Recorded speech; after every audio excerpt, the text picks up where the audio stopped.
It was late autumn when Greg and his brother Sam decided to spend a weekend in the dense forests of the Pacific Northwest. The air was crisp, and the towering pines stretched endlessly into the misty sky. They were seasoned hikers, but this time, they were here for something else, to investigate the recent stories of strange sightings and eerie sounds. "I'm telling you, Greg," Sam said as they set up camp by a narrow creek.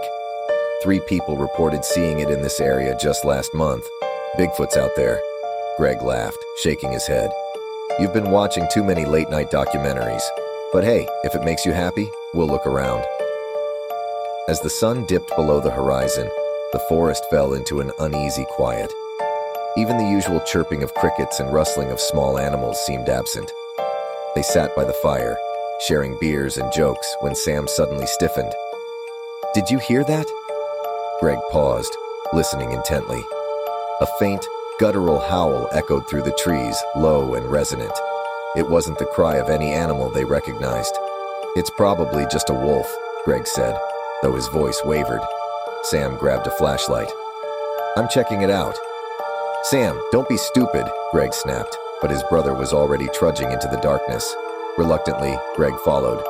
The beam of the flashlight cut through the dense foliage, illuminating claw-like branches and fallen logs. The howl came again, louder this time, followed by the sound of snapping branches.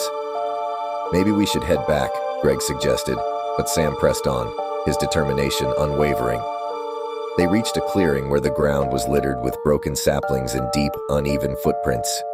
Each print was enormous, far too large for a human. Sam crouched down, inspecting them. "This is it." "Proof." Before Greg could respond, a low growl rumbled from the shadows. Slowly, they turned to face the sound. A towering figure emerged from the tree line, its outline barely visible in the faint moonlight. The creature's eyes glowed faintly, reflecting the light, and its massive, fur-covered body was unmistakable. It stood there, watching them, its breath visible in the cold night air. "Stay still," Greg whispered, his voice trembling. But Sam, in a mix of fear and fascination, raised his flashlight directly at the creature. The beam illuminated its face, an almost human visage, but twisted and primal, with deep-set eyes that burned with intelligence and anger.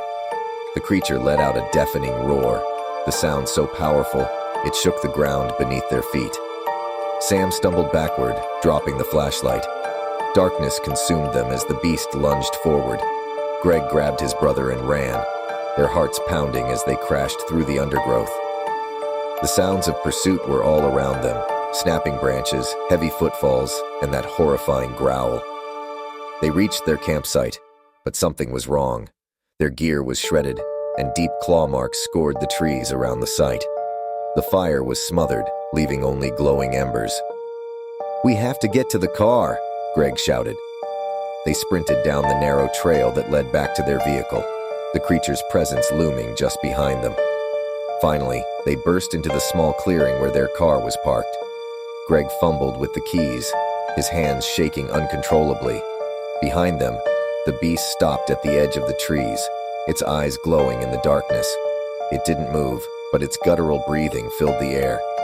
The engine roared to life, and they sped away, not daring to look back. When they reached the safety of the nearest town, they recounted their story to the local sheriff, who listened with a grim expression. "You're not the first to see it," he said quietly. "But you're lucky. You got away. Others weren't so fortunate." Greg and Sam never returned to those woods, but they couldn't shake the feeling that something was still watching them, even miles away from the forest. And late at night, when Greg lay in bed, he could swear he heard faint, guttural howls drifting through the wind.